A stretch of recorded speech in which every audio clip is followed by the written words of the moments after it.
tiga warta gembira yang barusan kita dengar, khususnya bacaan pertama, mengajak kita untuk merenungkan realitas pasca kenaikan Yesus.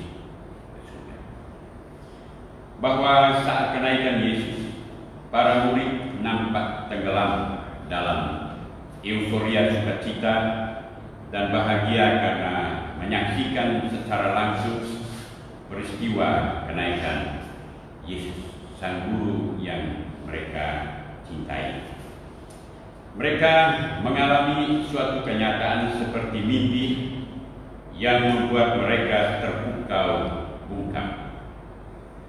Mereka seakan spontan membayangkan kisah kenaikan Nabi Elia ke surga yang diceritakan ribuan tahun di dalam kitab para nabi. Mereka serentak memiliki anggapan yang disertai rasa hormat mendalam bahwa sungguh Yesus adalah Tuhan yang hadir di tengah umat manusia dan memahami kenyataan hidup manusia secara baik. Allah yang mereka alami selama itu adalah Allah yang lebih menekankan konsep rohani spiritual. Allah yang dilukiskan sebagai Allah yang maha besar, Allah yang maha agung. Tetapi kehadiran Yesus membuat mereka untuk menyadari bahwa Allah itu benar-benar Allah yang menyejarah, Allah yang hadir dan merasakan betul apa yang dialami oleh mereka. Walau demikian realitas kagumnya para murid, mereka tetap sadar bahwa mereka tidak boleh tenggelam dalam romantisme kebanggaan yang dapat memasung daya juang untuk pergi mewartakan ajaran Yesus. Kebanggaan karena menyaksikan Yesus naik ke surga itu mesti menjadi satu dorongan untuk membuat mereka pergi kemana saja mewartakan Kristus. Kebanggaan tidak boleh meminabobokan mereka.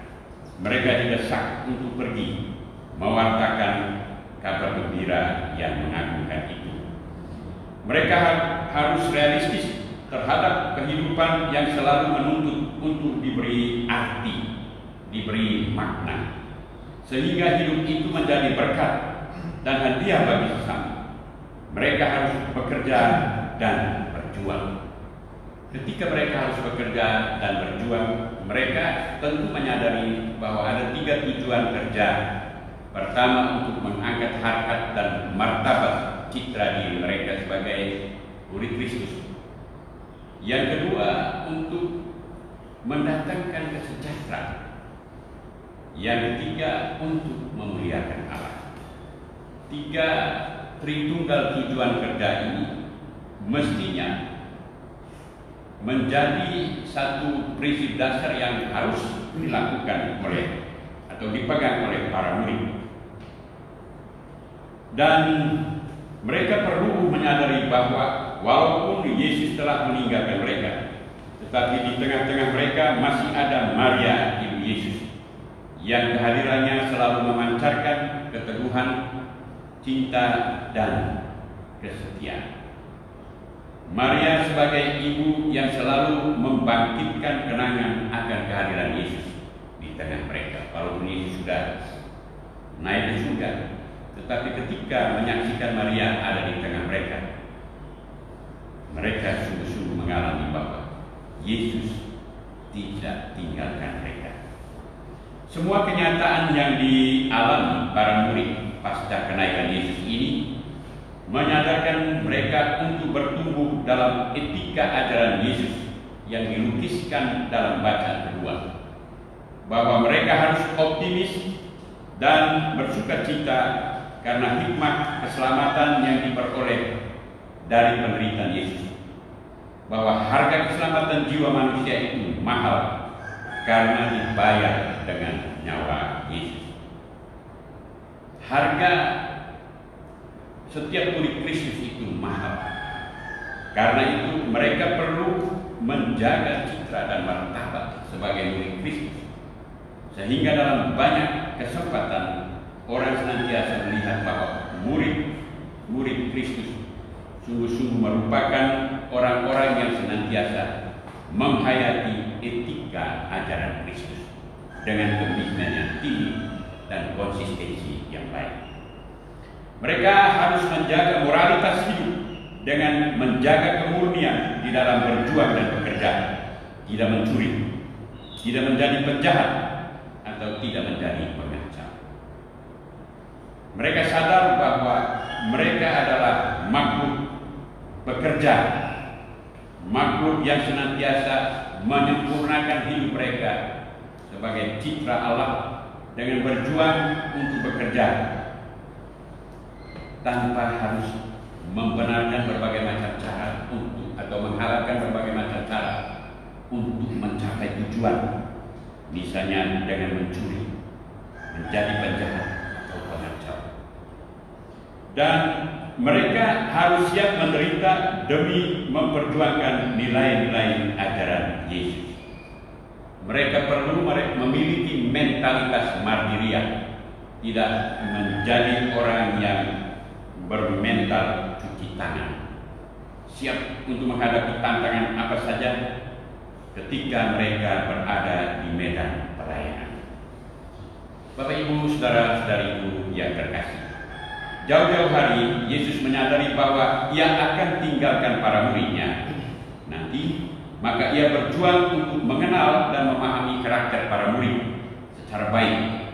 Ia tahu bahwa para muridnya itu setia, polos, sederhana, tabah, dan punya daya juang. Untuk merawat karakter para murid ini, Yesus mendoakan mereka kepada Allah Bapanya agar mereka tetap kuat, tabah, dan berkanjang dalam perjuangan mereka. Yesus memang tahu bahwa mereka punya seabrek sikap wajib yang baik, tetapi Yesus juga memiliki suatu sikap bodoh, bahwa kesadaran bahwa bisa-bisa saja dalam saat-saat tertentu para murid itu tidak akan hidup dalam suatu pola hidup yang baik sesuai dengan apa yang dia harapkan. Yesus mengungkapkan tanggung jawabnya kepada para murid. Sekurang-kurangnya ada dua tanggung jawab. Tanggung jawab sosial. Ia akan tetap menyertai para murid sampai kapanpun. Itu yang dia tekankan. Dan yang berikut adalah tanggung jawab spiritual dengan tetap mendoakan mereka. Hari ini, Bapak, Ibu, saudara-saudari yang terkasih, adalah hari komunikasi sedunia. Maka kita bertanya, bagaimana hubungan antara realitas pasca kenaikan Yesus dengan tema hari komunikasi sedunia, hidup menjadi cerita. Kita hidup untuk menenun cerita yang indah dan berarti. Itu Paulus mengatakan. Sekali sangat puitis Paulus dalam wejangannya. Begitu bagaimana kita hidup sedemikian rupa agar hidup kita menjadi suatu cerita yang indah untuk diri kita. Gimana? Saya kira tidak ada orang yang mau agar cerita hidupnya buram, hambar, dan memalukan. Tidak ada. Memang kita sadar bahwa cerita hidup kita tidak selamanya baik dan menyenangkan. Ada saja cerita-cerita miring tentang kita yang bisa benar tapi juga bisa merupakan dosa. Kita memang tidak mempunyai hak untuk melarang orang bercerita tentang kita. Hanya kita mempunyai hak untuk hidup sedemikian rupa sehingga orang tidak menyorot kita atau membuat nama kita hancur, kurang. Orang punya hak untuk menilai kita. Agar hidup kita menjadi baik, kita perlu memiliki kesadaran untuk selalu membaharui hidup dengan membaca dan merenungkan cerita dari segala cerita, yaitu kitab suci atau firman Tuhan. Paulus menekan, ketika kita berusaha untuk akrab, karib dengan firman Tuhan, dari sanalah kita akan mengalami banyak hal yang membuat kita sadar bahwa konstruksi karakter hidup kita itu justru bisa muncul karena keseringan kita membaca kitab suci. Misalnya kitab Mazmur itu merupakan konstruksi jiwa manusia. Jim Calvin mengatakan begitu. Ketika kita membaca kitab Mazmur, entah sadar atau tidak, perlahan kita dibentuk oleh tema-tema yang ada di dalam kitab Mazmur itu sendiri. Misalnya di sana dilukiskan tentang jalan orang yang benar dan jalan orang yang fasik. Langsung bisa membuat perbedaan, orang benar jalannya seperti apa, orang fasik jalannya seperti apa, dan apa konsekuensinya. Nyanyian saat orang menghadapi musuh. Bagaimana kita menghadapi musuh? Musuh dalam arti musuh politis, tapi juga bisa musuh dalam arti harian-harian kita. Bagaimana kita bersikap sedemikian rupa sehingga kita sungguh-sungguh bijaksana menghadapi orang-orang yang kita anggap musuh. Atau doa dalam pergumulan. Di dalam pergumulan, mana ada orang yang senang hidup dalam pergumulan. Pergumulan yang membuat dia menguras pikiran dan perasaan sampai tidak bahagia. Tapi ketika membaca Mazmur yang berbicara tentang pergumulan, di situ orang akan melihat bahwa ada celah-celah di mana orang bisa menemukan kekuatan di dalam pergumulan. Lalu Tuhan sebagai gembala yang baik, Tuhan sebagai perisai buru, dan doa di saat sakit. Semua peristiwa ini merupakan pantulan karakter hidup manusia yang senantiasa direkam oleh kitab suci, dan dari situ setiap orang yang dapat membaca dan merenungkan, ia akan perlahan diubah. Jadi kitab suci yang merupakan cerita dari segala cerita mengandung daya yang dapat mengubah hidup kita agar menjadi cerita yang indah untuk dilukiskan.